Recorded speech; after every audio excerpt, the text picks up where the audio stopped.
दोस्तों, एक सवाल अक्सर हमारे जहन में आता रहता है कि आखिर हम लोग कौन हैं, कहाँ से आए हैं, और अगर आए तो आए, लेकिन क्यों आए?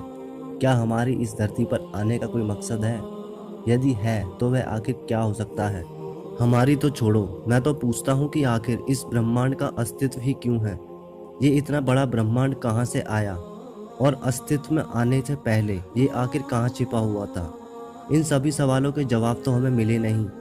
और अब एक और नया सवाल आ खड़ा हुआ है कि जिस दुनिया में हम जी रहे हैं, क्या वो असली है भी, या असलियत कुछ और ही है?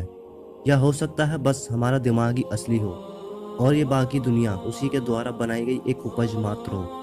और यदि हम सिमुलेशन हाइपोथेसिस को सही माने तो एक सवाल उठकर सामने जरूर आता है कि आखिर बच्चे कैसे पैदा हो जाते हैं।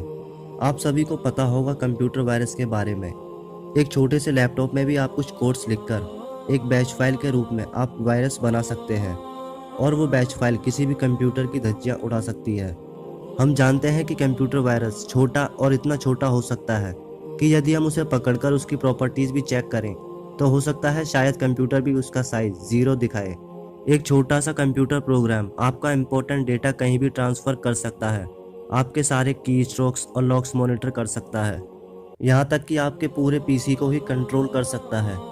हो सकता है ऐसा ही कुछ होता हो स्पर्म के साथ, जो कुछ कोड्स लेकर चलता हो और फीमेल के स्पर्म पर जाकर कब्जा कर लेता हो, और फिर कुछ ऐसा किया जाता हो जिससे एक नए शरीर की उत्पत्ति हो सके। पहले तो ये समझना जरूरी है कि ब्रह्मांड पहले बना, बाद में हम लोग आए। ब्रह्मांड के बिना हम कहीं रह भी नहीं सकते थे। बिग बैंग को भी भूल जाओ। जीवन की उत्पत्ति के लिए हम किसी बिग बैंग का इंतजार नहीं करेंगे और ना ही कर सकते हैं। आखिर कौन अप्रूव करेगा कि ये सब सच है? कौन गारंटी देगा कि ब्रह्मांड अनंत है?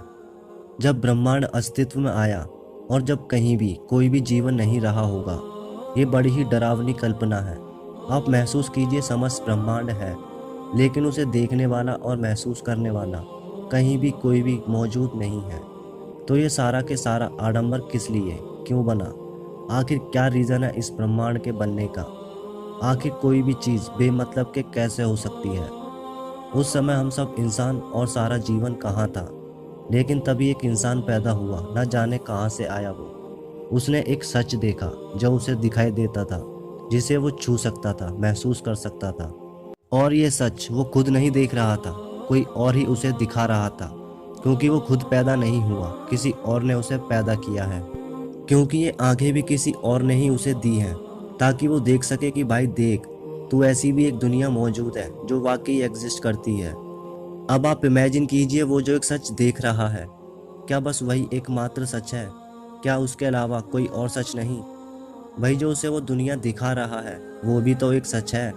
उसकी भी तो अपनी कोई अलग दुनिया होगी। क्या गारंटी है कि यह ब्रह्मांड जहाँ तक भी बसा है वह केवल एक सच है? अगर ये ब्रह्मांड सच है तो न जाने और भी कितने ऐसे सच होंगे। हो सकता है उन सच से हम अभी अनजान हैं।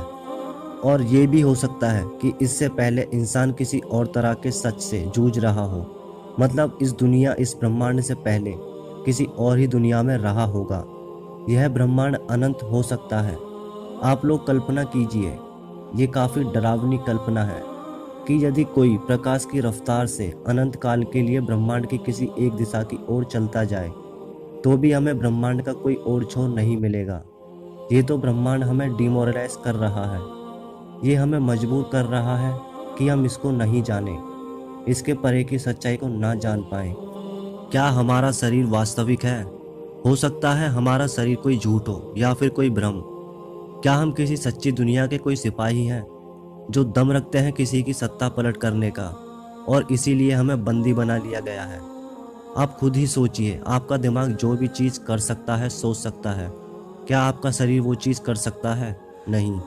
या तो फिर हम किसी एक्सपेरिमेंट का हिस्सा हैं जो हमारे ऊपर हो रहा है, या हो सकता है कि हम कोई हाइब्रिड रोबोट्स हैं जो किसी और ने बनाए हैं। लेकिन जो कुछ भी हो, मैं इतना ज़रूर कहना चाहूँगा कि हम जो कोई भी हैं, हम लोग हैं काफ़ी खतरनाक। क्योंकि जिनको भ्रम में रखने के लिए इतने विशाल और खतरनाक ब्रह्मांड की रचना की गई हो, वो वाकई में ही कुछ तो होंगे ही। हम सभी को पता है कि इस दुनिया में कुछ लॉज काम करते हैं जिन्हें हम फिजिक्स के लॉ कहते हैं, जिसे देखकर लगता है कि हमारी इस दुनिया को काफ़ी सोच समझकर बनाया गया है। हमें आंखें दी गई हैं क्योंकि प्रकाश मौजूद है, नर्वस सिस्टम और सेंसेस भी दी गई हैं ताकि हम अलग अलग चीज़ों को इन सेंसेस द्वारा छू और महसूस कर सकें। जुबान दी गई है ताकि हम किसी चीज़ को टेस्ट कर सकें। इस नज़रिए से देखा जाए तो इस ब्रह्मांड के अनुसार हम बने हैं, ना कि ब्रह्मांड हमारे अनुसार बना है। यानी कि ये ब्रह्मांड हमें चला रहा है। कल्पना करो एक ऐसे ब्रह्मांड की जिसमें बिल्कुल प्रकाश ही ना हो, चारों तरफ बस अंधेरा ही अंधेरा हो। फिर आँख देने का कोई मतलब ही नहीं रह जाता। अगर वहाँ जीवन होता भी होगा तो उनमें आंखें नहीं होती होंगी। वहाँ के सारे लोग अंधे होते होंगे। इसलिए मुझे लगता है कि इस ब्रह्मांड को काफ़ी सोच समझकर बनाया गया है।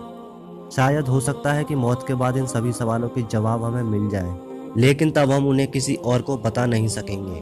आज की वीडियो यहीं ख़त्म होती है। आई होप आप लोगों को ज़रूर पसंद आई होगी। यदि आई है तो प्लीज़ वीडियो को लाइक और शेयर ज़रूर कीजिएगा और कमेंट में मुझे बताइए आपको क्या लगता है, क्या हम किसी असली दुनिया में हैं या किसी नकली दुनिया में। और जो लोग हमारे चैनल पर नए हैं वो इस चैनल को सब्सक्राइब कर सकते हैं ऐसे ही और फ्यूचर में वीडियोस देखने के लिए। जल्द ही मिलते हैं हमारी अगली वीडियो में, तब तक के लिए धन्यवाद।